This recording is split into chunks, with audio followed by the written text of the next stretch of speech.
In this session, we are going to discuss the various research methods in social psychology. They are correlational method, experimental research method, and field study. First, the correlational method. It is a synonym for the association. Correlation refers to a group of indices that are employed to describe the magnitude and the nature of relationships between two or more variables. It is descriptive, but it cannot be employed to conclude concerning a cause-effect relationship between the variables in question. To understand the cause and effect, it is necessary to conduct a controlled experiment involving an experimenter, manipulated independent variable in which the subjects are randomly assigned to the experimental conditions. The correlation research strategy allows researchers to achieve the goal of describing and predicting. These strategies are used to describe the strength and direction of the relationship between two variables. It is used to establish the reliability and validity of measurements. Because the correlational method of research doesn't measure the cause of a phenomenon or event, there is no independent variable to manipulate. Hence, it is higher on external validity than experimental research method. It reflects relationships that exist in the real world, aiding in providing evidence for a theory. Types of correlations. The defining feature of correlation research is that neither variable is manipulated. It does not matter how or where the variables are measured. A researcher could have participants come to a library to complete a computerized backward digit span task and a computerized risky decision making task, and then assess the relationship between participant scores on the two tasks. Or a researcher could go to a shopping mall to ask people about their attitudes towards the environment and their shopping habits, and then assess the relationship between these two variables. Both of these studies would be correlational because no independent variable is manipulated. There are three possible results of a correlational study: a positive, a negative, and a no correlation. A positive correlation. It is a relationship between two variables in which both variables are moving in the same direction. Therefore, when one variable increases as the other variable increases, or one variable decreases while the other decreases. An example of positive correlation would be height and weight. Taller people tend to be heavier. A negative correlation. It is a relationship between two variables in which an increase in one variable is associated with a decrease in the other. An example of a negative correlation would be the height above the sea level and temperature. As you climb the mountains, increase in height, it gets colder, thus decrease in temperature. A zero or no correlation. It exists when there is no relationship between two variables. For example, there is no relation between the amount of tea drunk and the level of intelligence. Scattergrams. A correlation can be expressed visually. This is done by a diagram known as scattergram, also known as a scatter plot or scatter graph. A scattergram is a graphical display that shows the relationships or associations between two numerical variables or covariables, which are represented as points or dots for each pair of scores. A scatter graph indicates the strength and direction of the correlation between the covariables, that is positive or negative. Instead of drawing a scattergram, a correlation can be expressed numerically as a coefficient ranging from -1 to +1. When working with continuous variables, the correlation coefficient to use is Pearson's R. Correlation coefficients determining correlation strength. The correlation coefficient R indicates the extent to which the pairs of numbers for these two variables lie on a straight line. Values over 0 indicate a positive correlation, while values under 0 indicate a negative correlation. A correlation of -1 indicates a perfect negative correlation, meaning that as one variable goes up, the other variable goes down. A correlation of +1 indicates a perfect positive correlation, meaning that as one variable goes up, the other goes up. There is no rule for determining what size of correlation is considered strong moderate or weak. The interpretation of the coefficient depends on the topic of study. When studying things that are difficult to measure, we should expect the coefficient correlation to be lower. Example, above 0.4 to be relatively strong. When we are studying things that are much easier to measure, such as socio-economic status, we expect higher correlations. Example, above 0.75 to be relatively stronger. In these kinds of studies, we rarely see correlations above 0.6. For this kind of data, we generally consider correlations above 0.4 to be relatively stronger correlations, and those below 0.2 are considered weak. Correlation is not causation, means that just because two variables are related, it does not necessarily mean that one causes the other. A correlation identifies variables and looks for a relationship between them. The experiment can predict cause and effect, but a correlation can only predict a relationship as another extraneous variable may be involved that is not known about. Let's look at the strengths and limitations of correlations. Now, the strengths of correlations are: neither variable goes through a manipulative process, as it is the distinctive feature of this method. Two different data collection methods are available with correlation research. The information is straightforward, giving researchers access to specific points that can lead to a greater understanding of the potential variables involved in each situation. The results from correlational research are more applicable because a correlational research study occurs in a real-life situation. The data that gets gathered from this work is typically more applicable to everyday encounters. It offers a beneficial starting position for research. When a correlational research study begins to look at specific relationships or phenomena to see if connections are present, then the variables provided an excellent starting position to begin the review. Each variable creates a unique data set that can work in several different ways with known and unknown relationships. Researchers can determine the direction and strength of each relationship. This advantage makes it possible to narrow the findings in future studies as needed to determine causation experimentally as required. A survey method is helpful in correlational research, as some correlational research study methods can benefit from the use of these surveys to collect information on a specific topic. Since the variables being studied still aren't under the control of the researchers, then it can reveal the presence of a relationship between them. That makes it fast, easy and affordable to start looking for potential outcomes and results when studying specific contact points. The results of correlational research study are easy to classify. Next, let's look at limitations. Correlational research only uncovers relationships. The benefit of a correlational research study is that it can uncover relationships that may have not been previously known. Correlation does not equate to causation when using this study method. It won't determine what variables have the most influence. A correlational research study can help to determine the connection that variables share with a specific phenomenon. This means the correlation for a specific variable must be assumed or sent to a different research method to collect the necessary data. Correlational research can be a time-consuming process. Although the benefits of correlational research study can be tremendous, it can also be expensive and time-consuming to achieve an outcome. The only way to collect data is through direct interactions or observations of the variables in question. Extraneous variables might interfere with the information. There is no guarantee that additional influences will stay out of the correlational research study. It is possible for unique outcomes to exist that interfere with the work.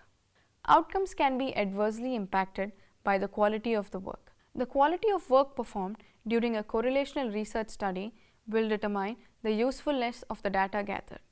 Even though there is some flexibility in the structure of the study, a lack of representation in the selected sample can produce inferior results that could lead researchers down an incorrect path of study. Most correlational research studies are found in the field of psychology.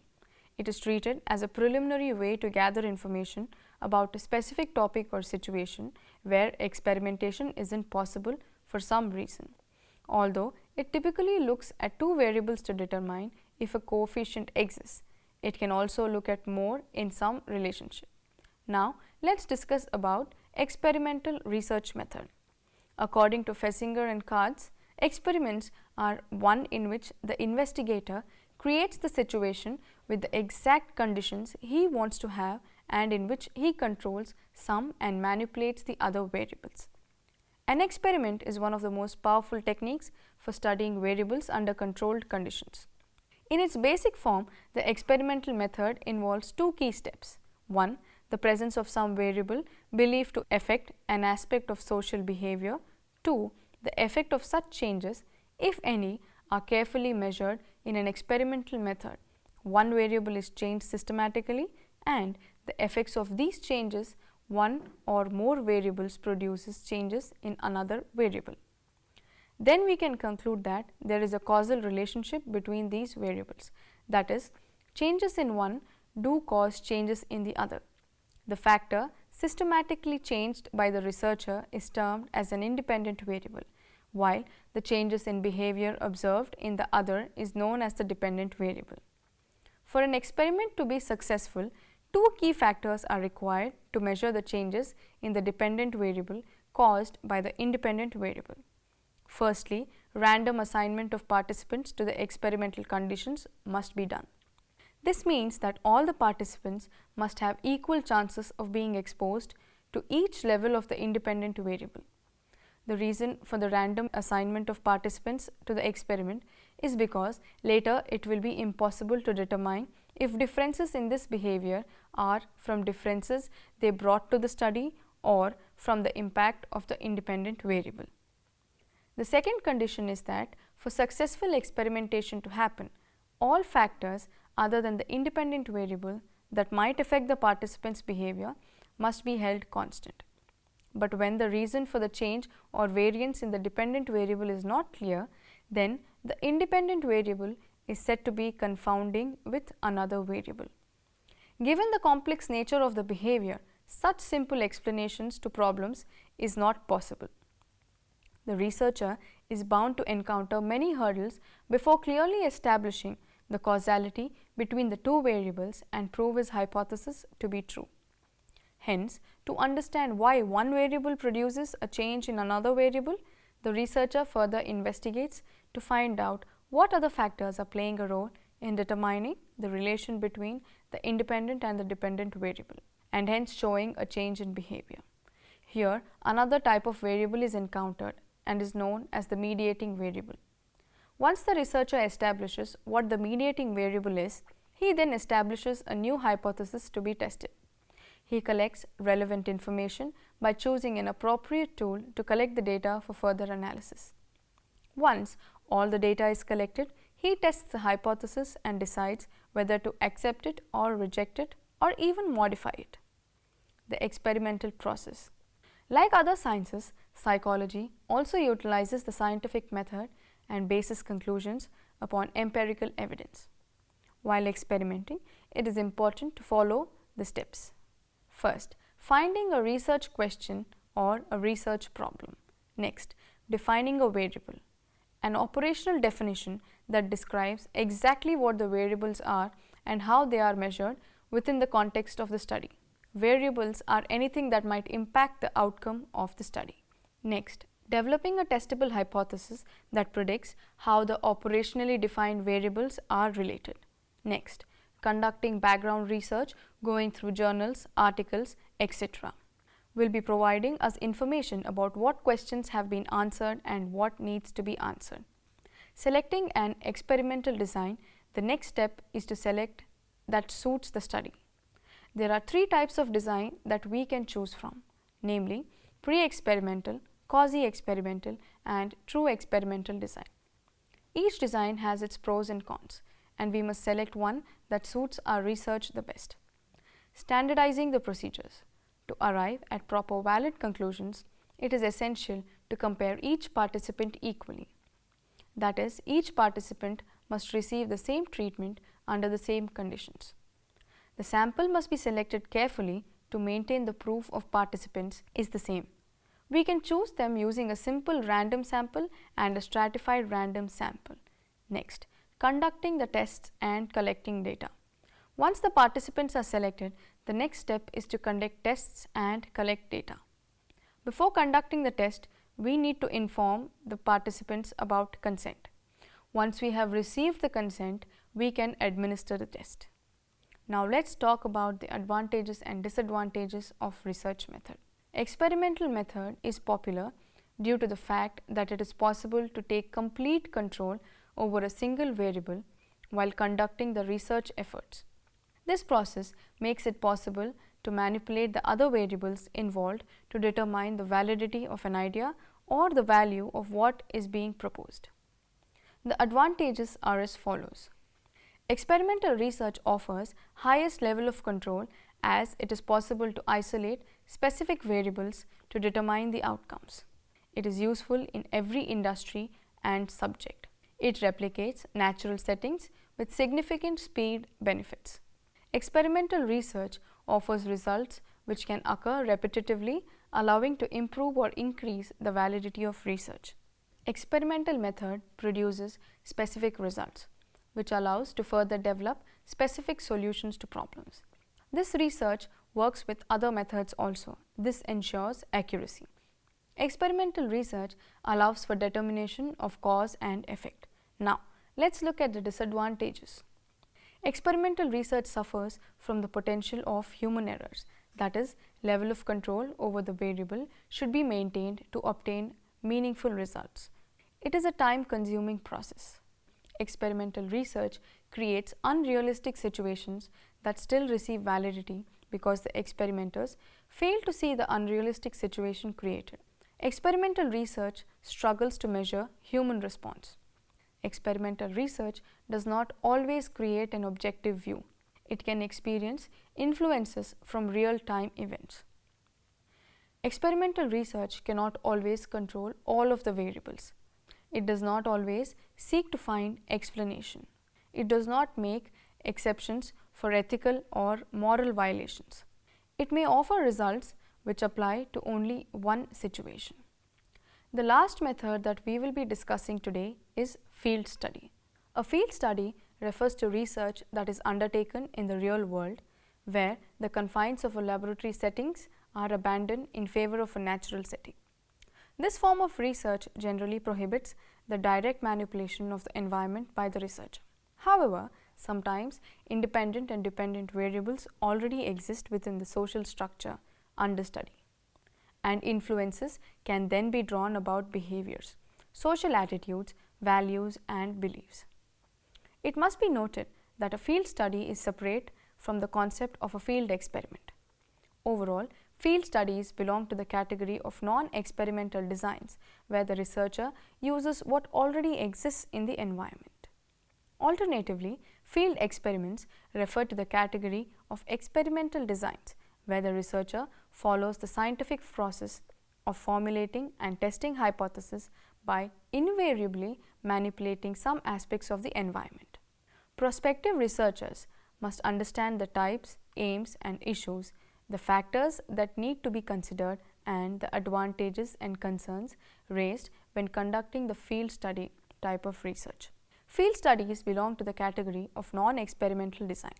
These studies include the case study and in-depth observation of one organization, individual, animal, naturalistic observation, observation of an environment without any attempt to interfere with variables, participant observer study, observation through the researcher's submergence into the group under study, and phenomenology is the observation derived from the researcher's personal experiences. The two specific aims of field studies are exploratory research and hypothesis testing. Exploratory research seeks to examine what exists in order to have a better idea about the dynamics that operate within the natural setting. Here, the acquisition of knowledge is the main objective. With hypothesis testing, the field study seeks to determine whether the null hypothesis or the alternative hypothesis best predicts the relationship of the variables in specific context. Assumptions can be used to inform future research.